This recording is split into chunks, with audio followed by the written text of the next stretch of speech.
This week, the Egyptian government has lifted some of the COVID-19 related restrictions.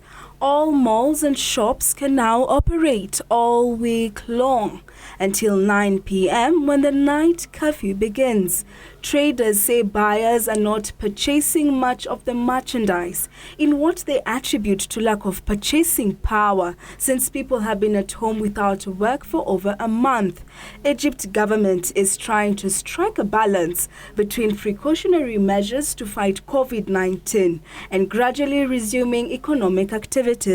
Since mid-March, Egypt has been implementing temporary closure of learning institutions, entertainment places, restaurants, malls, museums, archaeological sites, besides suspending flights and halting sport activities to curb the outbreak of the highly contagious virus.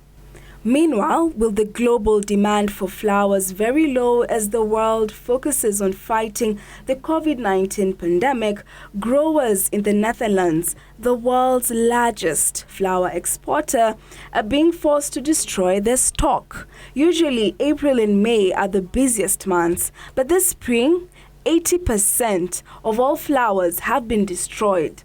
In the Netherlands, more than half of the flowers sold come from the massive and colorful fields in the west and the north of their country. But since the coronavirus outbreak, flower shops around the world have closed and sales have plummeted. Flower firms have negotiated an important aid package from the Dutch government. Finally, food insecurity has become a major concern in New York City as the region and its residents continue to grapple with the crisis and economic fallout brought by the COVID-19 pandemic.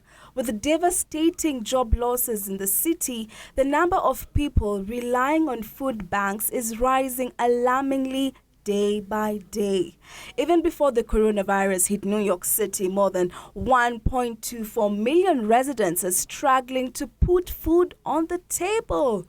And now the situation is worse. The coronavirus outbreak has caused massive layoffs, exacerbating the already existing challenge of food insecurity in New York. Schools across the city are now offering 3 grab-and-go meals a day from Monday to Friday to anyone who needs it.